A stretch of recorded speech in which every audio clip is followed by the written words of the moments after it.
विश्वामित्र जी ने बड़ी कठोर परीक्षा ली हरिश्चंद्र जी की। एक दिन महाराज हरिश्चंद्र जी अपने राज्य के वन में भ्रमण कर रहे थे, तो आवाज आई कुछ स्त्रियों की, रक्षा करो रक्षा करो। महाराज हरिश्चंद्र ने विचार किया कि हमारे राज्य में कोई बेविचारी तो है नहीं जो ऐसा कर सके। उनके राज्य में कोई ऐसा नहीं था। बहुत कठोर शासन हरिश्चंद्र जी का। ये अयोध्या के चक्रवर्ती सम्राट थे, धर्मात्मा, प्रजापालक, दानवीर, भगवत भक्त और धर्मनिष्ठा का ऐसा प्रभाव कि इनके राज्य में कोई किसी माता बहन की तरफ गंदी दृष्टि से भी नहीं देख सकता था। इसीलिए उनके राज्य में किसी की अकाल मृत्यु नहीं होती, किसी को रोग नहीं होता। पूर्ववासियों में बड़ी धर्म की रुचि थी। तो जब एक दिन जंगल में शिकार खेलने गए तो वहां कुछ स्त्रियां पुकार रही थी और कह रही थी हमें बचाओ हमें बचाओ। राजा ने शिकार खेलना छोड़कर उनके समीप गए और कहा डरो मत, हमारे राज्य में ऐसा दुष्ट बुद्धि वाला तो कोई है ही नहीं जो इस अन्याय करके किसी स्त्री को ऐसे, डरो मत। तो शांत हो गई। पास में देखा विश्वामित्र जी खड़े थे और वो स्त्रियां और कोई नहीं थी, विद्याएं थी जो अपने तपोबल से समस्त विद्याओं को अधीन विश्वामित्र जी कर रहे थे। मूर्तिमती विद्या स्त्री होकर क्रंदन कर रही थी और विश्वामित्र जी उन्हें अधीन कर रहे थे। जब उन्होंने कहा ऐसा कोई दुष्ट बुद्धि वाला हमारे राज्य में है ही नहीं, कौन है जो तुम्हें सता रहा है? तो विश्वामित्र जी ने कहा सता तो हम रहे तो दुष्ट बुद्धि के हम हुए। और भारी क्रोध आ गया। जो ही क्रोध आया सो तप में क्रोध आना हानि का विषय, विद्याएं सब अंतर ध्यान हो गई। विश्वामित्र जी ने कहा इतना तप करने के बाद मैंने अपने क्रोध को संभाला था और विद्याओं को अधीन किया, तुमने मुक्त करा दिया, तुम बड़े दयालु हो। गुस्सा में कहा। हरिश्चंद्र जी ने हाथ जोड़कर विनय पूर्वक कहा मुनि, मैं राज्य धर्म का पालन कर रहा हूं। राजा का कर्तव्य है यदि कोई अनाथ, कोई शरणागत किसी भी तरह सताया जाता है तो उसकी रक्षा करना कर्तव्य है। अच्छा तो फिर मेरी भी रक्षा करो, मेरी इच्छा अनुसार दान करो। राजा ने कहा आदेश कीजिए। तो उनका इस समय तुम्हारे पास क्या है? घोड़ा, खजाने की चाबी, दो। दान ले लिया और कहा दक्षिणा में हमें प्रचुर स्वर्ण चाहिए। कहा दिया, ठीक, चलो दक्षिणा दो। तो उनका खजाने तो पहुंचे, बोले मिथ्यावादी, जब खजाने की चाबी दे दी तो खजाना तेरा कैसे? हाँ ये बात तो है। और घोड़ा दे दिया तो जहां तक घोड़े की टाप गई सारा राज्य मेरा। बहुत दानी बनता है, बहुत उदार बनता है, विद्याओं की रक्षा करेगा तू, अब दे। तो उनका महाराज चिंता मत करो, हमारे राज्य में तो हमको कोई खरीदेगा नहीं और वो राज्य अब आपका हो चुका है। इसलिए राजा ने विचार किया कि सभी शास्त्र पुराण कहते हैं काशीपुरी भगवान शंकर के त्रिशूल पर बसी है और उसके अधिपति देवाधिदेव महादेव हैं। अतः वो परम दिव्यपुरी में चल करके अपने आप को बेचना चाहिए और जो बेचने से स्वर्ण मिले वो दक्षिणा में देना चाहिए। जो अभी चक्रवर्ती सम्राट थे, विश्वामित्र जी ने नंगे पैर निकाला राज्य से और जाओ बिको और दक्षिणा दो। अब परम सुकुमारी रानी सेव्या, पुत्र रोहित काशी को चल पड़े। मार्ग में मुनि ने एक माया रची कि राजा रानी और रोहित तीनों को अत्यंत प्यास लगी। बहुत सुंदर जल की, मीठे जल की सृष्टि की और आप बैठ गए ब्राह्मण के वेश में और कहा आओ पानी पी लो। बहुत आग्रह किया। राजा ने कहा मैंने मुनि को दान दिया है, दान की पूर्णता दक्षिणा से होती, जब तक दक्षिणा नहीं दे लूंगा पानी नहीं पीऊंगा। ऐसा कह के राजा आगे बढ़ गए। ब्राह्मण ने रानी और रोहित कुंवर से भी कहा कि जल पी लो। उन्होंने कहा नहीं, हम धर्मात्मा राजा की संतान हैं, हम उनकी पत्नी हैं, जब तक राजा अपनी दक्षिणा नहीं दे देते तब तक हम पानी नहीं पिएंगे। ब्राह्मण ने कहा झूठ, राजा तो जल पी गए, तुम लोग क्यों जल नहीं पियोगे? तो उन्होंने कहा कि वो परम स्वतंत्र हैं, वो पी सकते हैं, लेकिन जब तक वो मुझे आदेश नहीं करेंगे मैं नहीं पीऊंगा। और झूठ बोला था कि वो पी गए। विश्वामित्र जी ने परीक्षा ली थी, बड़े प्रसन्न हुए और कहा जाओ जिस कार्य के लिए जा रहे हो। 1 महीने की अवधि मांगी थी, 1 दिन शेष रह गया। अब यहां अयोध्या से काशी पैदल चल के जाना। विश्वामित्र जी ने कहा कि अगर तुमने हमारी दक्षिणा नहीं दी और समय पूरा हो गया तो मैं तुम्हें शाप दे दूंगा। आज का अंतिम दिन है। हरिश्चंद्र ने मुनि को प्रणाम किया और कहा अभी आधा दिन शेष है, अभी आप कुछ मत बोलिएगा, प्रयास करते हैं कोई मुझे खरीद ले। आपने इतने दिन प्रतीक्षा की और कर लीजिए, आधा दिन की ही तो बात है। मुनि अंतर्धान हो गए। राजा ने अपने बेचने का निश्चय करके पुकारा। साध्वी रानी ने कहा महाराज अगर आप बिक जाएंगे तो मैं और पुत्र। तो उन्होंने कहा देखो धर्म के लिए सब कुछ बलिदान है, अगर पूरी दक्षिणा नहीं पड़ी तो आपको भी बेच दूंगा, पुत्र को भी बेच दूंगा, अपने आप को बेच दूंगा। पति की ऐसी अवस्था देख करके रानी बहुत अंदर से विकल हुई। उधर विश्वामित्र जी की कड़ी चेतावना, तो चित्त में दुख है और गदगद कंठ से पुकार कोई मुझे खरीद ले। तो एक वृद्ध ब्राह्मणी के वेश में 500 स्वर्ण मुद्राएं देकर के रानी को खरीदा। रानी ने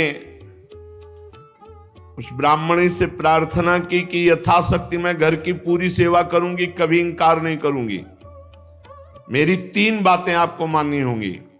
मैं कभी किसी पुरुष से संभाषण नहीं करूंगी, एकांत में नहीं मिलूंगी, किसी का जूठा नहीं खाऊंगी और सेवा के अतिरिक्त मैं एकांतवास करूंगी, मेरे समीप कोई नहीं आना चाहिए। स्वीकार कर लिया। अब राजा के सामने ही रानी बिक गई। अब पुत्र को अंचल पकड़कर मां के संग जाते देख करके पहले तो बहुत हटाया, जब नहीं हटा तब कुछ स्वर्ण मुद्राएं देकर पुत्र को भी साथ में खरीद लिया। राजा अत्यंत दुख से व्यथित कि कहां राजकुमार और महारानी कैसे रहती थी, आज बिक करके सेवा में। विश्वामित्र जी याद हमके राजा ने प्राप्त धन कि हमने पुत्र और पत्नी बेच दिया, ये लीजिए। तो उनका शेष पूरा कौन करेगा? कहा महाराज अभी मैं हूं ना, मैं अपने को आवाज लगाता हूं, कोई ना कोई मिल ही जाएगा। तो उसी समय चांडाल खरीदने के लिए उपस्थित हुआ। विश्वामित्र जी की पूरी दक्षिणा दी। जब राजा को पता चला खरीदने वाला मेरे को चांडाल है, तो उन्होंने कहा विश्वामित्र जी आपकी शाप की अग्नि से जलकर मरना ठीक है, लेकिन इस चांडाल की अधीनता मैं स्वीकार नहीं कर सकता। विश्वामित्र जी समय खत्म हो रहा है, मुझे दक्षिणा चाहिए थी, वो मिल गई, अब तुमको चांडाल के अधीन होके रहना पड़ेगा। अब तो उसकी इच्छानुसार बनकर के दास सेवा करनी होगी। विश्वामित्र जी ने कहा 1 अरब स्वर्ण मुद्रा दी है, हरिश्चंद्र तुम्हारे को खरीद लिया इस चांडाल ने। बड़ी विडंबना, चक्रवर्ती सम्राट चांडाल के अधीन। उन्होंने कहा स्मशान में पहरा दो। रात्रि में श्मशान के पहरा में काम में लगा दिया। अब और दिन रात लाठी लिए हुए मरघट में सौदाह करने वालों से कर वसूल करते। जहां सैकड़ों दासियां सेवा में रहती थी, वहां महारानी दासी बन करके ब्राह्मणी के यहां सेवा में झाड़ू लगाना, घर लीपना, जल भरना, ये सब। और राजकुमार रोहित को भी सेवा दी गई थी, पुष्प चयन करके लाओ। विश्वामित्र जी को इतने पे भी संतोष नहीं हुआ। चांडाल की आज्ञा से नादों में जल भरते थे और विश्वामित्र जी उन नादों को फोड़ देते। जब जल बह जाता तो चांडाल आकर बहुत तिरस्कार करता हरिश्चंद्र का, हाथ जोड़े सर झुकाए खड़े रहते हरिश्चंद्र। एक दिन पुष्प चयन करने के लिए संध्या के समय राजकुमार रोहित गया तो वहां सर्प ने डस लिया। तत्काल प्राणांत हो गया बालक का। अब महारानी जिस पुत्र का मुख देखकर जीवित थी, वो पुत्र विधाता ने छीन लिया। दुख पे अपार दुख। रात्रि का घोर अंधकार, आकाश में मेघ आच्छन्न है। अकेली पुत्र के शव को लोग लेकर रोती हुई जा रही हैं। वहां कोई साथ नहीं, कोई ब्राह्मणी साथ नहीं। श्मशान में पहुंची। हरिश्चंद्र जी ने देखा, अरे ये हालत हमारी पत्नी की धर्म के लिए, लेकिन मैं जब बिक चुका हूं तो अपने धर्म से नहीं हटूंगा। रानी विवश में ही रात में सौ लेकर श्मशान जब गई तो वहां बहुत जोर के रोती हुई हरिश्चंद्र से कहा कि तुम्हारा पुत्र पधार गया है, सर्प ने काट लिया है। हरिश्चंद्र बोले, श्मशान के स्वामी का पहले कर दो, फिर आपके लिए बिक गई हूं, आपके लिए बिकी हूं पुत्र के सहित। तो पुत्र पधार गया है, हमसे कह रहे हो कर दो, कहां से दूं, क्या है हमारे पास। अयोध्या नरेश चक्रवर्ती सम्राट महाराज हरिश्चंद्र वज्रपात मानो हो गया हो, लेकिन हिले नहीं, अपने धर्म में रहे। उन्होंने कहा कि तुम कल्पना भी नहीं कर सकती हो कि हरिश्चंद्र का हृदय इस समय कैसा है। देवी, आज्ञा का पालन, अपने स्वामी को कर दिए बिना यहां हम सौदाह या प्रवाह नहीं होने देंगे। तुम अपने धर्म का पालन करो और मैं अपने धर्म का पालन करूंगा। देखो, तुम तनिक भी डिगना नहीं। भारी से भारी संकट आने पर भी तुम अपने धर्म में स्थित रहना, धर्म तुम्हारी रक्षा कर लेगा। सौ ढकने के लिए कोई वस्त्र तो था नहीं, तो अपने जो शरीर में वस्त्र था उसके पहला ही टुकड़ा करके लपेट कर लाई थी। पतिव्रता ने दूसरा उसी कपड़े का जैसा हिस्सा फाड़ा और कहा कि ये कर के रूप में ले लो। जे ही उन्होंने लिया तो विश्वामित्र जी प्रकट हुए और कहा, आपने वो करके दिखाया। कोई मैं एक महात्मा के वचनों का पालन करने के लिए या धर्म के पालन के लिए इस तरह अपने जीवन को, राज्य को, परिवार को।